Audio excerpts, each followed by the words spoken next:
اليوم نختم على افواہہم وتکلمون ایدیہم وتشہد ارجلہم بما كانوا یکسبون۔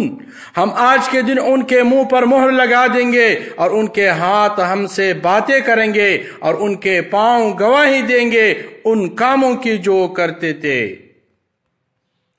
قیامت کے دن انسان سے کہا جائے گا کہ لے خود ہی اپنے کتاب نامہ اعمال آپ پڑھ لے، آج اپنا حساب لگانے کے لیے تو خود ہی کافی ہے۔ قیامت کا دن ہوگا، ہر شخص پکارے گا یا اللہ نفسی نفسی، یا اللہ میرے جان بچا، یا اللہ میرے جان بچا۔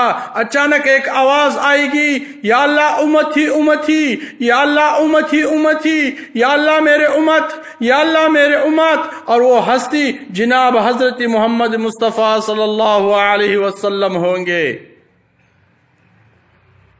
حضرت ابو ہریرہ رضی اللہ عنہ سے روایت ہے کہ رسول اللہ صلی اللہ علیہ وسلم نے ارشاد فرمایا، سب سے بہتر دن جس میں سورج اور غروب ہوتا ہے جمعے کا دن ہے۔ تمام جاندار جمعے کا دن قیامت قائم ہونے کے خوف سے سخت گھبراہٹ و پریشانی میں مبتلا ہو جاتے ہیں، سوا جنات اور انسان کے۔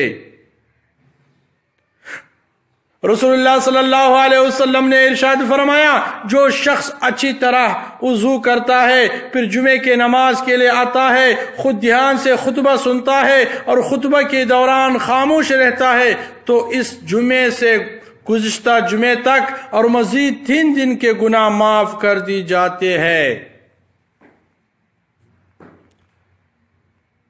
نماز کی فرصت نہ ملے تو کیا کرو گے؟ اتنے مہلت نہ ملے تو کیا کرو گے؟ روز کہتے ہو کل پڑھوں گا نماز، کل اگر سانس نہ رہی تو کیا کرو گے؟ رسول اللہ صلی اللہ علیہ وسلم نے فرمایا کہ 3 لوگ ایسے ہیں جن کی آنکھیں جہنم کے آگ کو نہیں دیکھیں گے، یعنی وہ جہنم میں نہیں جائیں گے۔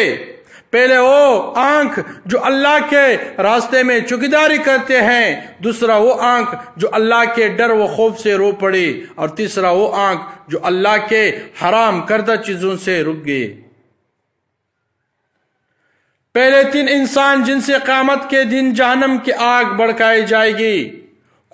پہلے قرآن کا حفیظ، جو حفیظ بنتا ہے دکھاوے کے لیے، خود کو قاری صاحب کہلوانے کے لیے، نہ کہ اللہ کے دین کی خدمت کے لیے۔